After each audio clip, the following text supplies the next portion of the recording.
Maybe my chiropractor was right. Maybe I actually do need a clamp rack. In this video, I'm going to show you how to build the world's easiest clamp rack. It covers them all. It covers your spring clamps, your quick clamps, your pipe clamps, F clamps, even parallel bar clamps. So stick around. So the first thing I wanted to do is make a whole bunch of the pieces, so it's a lot of cutting. I had some old MDF left over from a desk-like bench I made probably like 10 years ago, but it really wasn't doing anything with it, so I thought let's just tear it apart and use it for some cleats for this clamp rack. After I ripped everything to width, the next step was just to cut everything to their final length.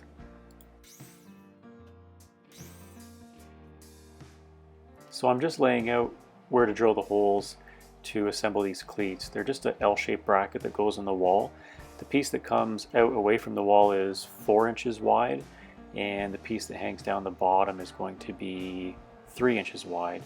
Now the MDF is 3/4 of an inch thick, so that's going to leave us, I guess, 3 1/4 inches for the clamps to actually have some bite to clamp onto.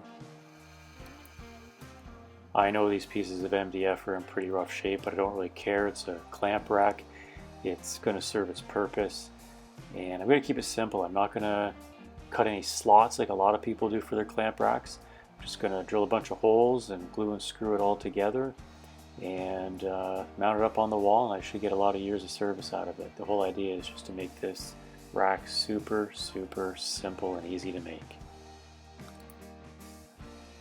I used the holes that were drilled on the drill press to finish drilling into the second half of these cleats so that I could get it nice and square or parallel to the surface of the other half of the cleat that I'm screwing on.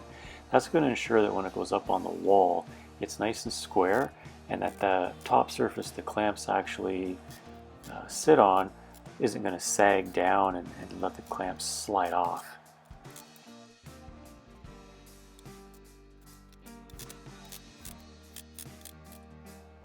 Before filming this segment, I drew some lines on the wall just so I knew the exact height I wanted to put it at, and I took into account how long the clamps were going to be that I was going to put on the bottom or the lower cleat. I made it nice and level. I made sure I got the screws located right into the studs, and I even did a little bit of a weight test at the tail end here just to make sure that it was going to carry the weight of the clamps, which I think it will quite nicely. As you can see, I'm putting some good weight right on that, so we should be nice and solid. Here I'm making the backer board for the parallel bar clamps, and I'm also going to rip another 4-inch strip that's going to go on the bottom of this backer board so that I can hang some clamps in between the bars of the 2 sets of parallel clamps that are going to go on this particular rack. The next thing I had to make was the pieces that were going to effectively create the slots that the parallel clamps are going to actually slide into, and I wanted to be able to have it so that I could stack 4 of them on top of one another. So I settled on an overall length away from the wall of about 9 inches, and I made them 6 inches high, and I figured that would give me enough purchase to be able to get the screws in through the back and make sure that they're not going to get kind of wobbly or tippy or want to pull out, just not having enough support at all. So I think the 6 inches of overall vertical height should be enough, and you'll see what I mean once I get to one of the future clips shortly. Here I'm hanging one of the 2 racks that are going to hold the parallel bar clamps. Now both of them have 2 slots that will hold 4 clamps each. So I'm going to be able to actually mount, I guess, we got 4 times 4, so 16 parallel clamps. I think I only have 12, but I'll probably pick up a few more not too far down the road. And this top rack is essentially the same as the bottom rack. It's not maybe quite as long because it hasn't got the extra little cleat that's going to go to the left hand side or in between the 2 sets of parallel clamp bars, but essentially it's the same.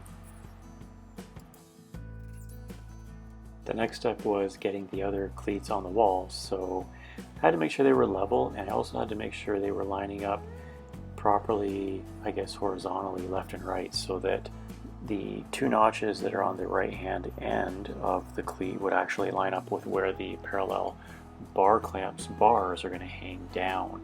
Not such a big deal with the first cleat that I hung up on the wall, but the one that goes up a little higher here next, it's definitely going to need to be positioned precisely so that the bars don't interfere with or hit the front surface of the cleat. And here's the finished product. I'm pretty happy with it. It can hold 16 parallel bar clamps, about 70 quick clamps, and a whole bunch of spring clamps. I built it in one day, but I never rush when I'm in my shop because it's how I personally recharge my batteries, and I never want to risk having an accident or an injury of any sort. This project's so simple, I'm sure almost anyone could build it in about a half a day. So let me know what you think in the comments, and don't forget to subscribe to my channel. Hit that notification bell so you can get notified of any new content that I put out, and make sure to give me a thumbs up. Thanks for watching.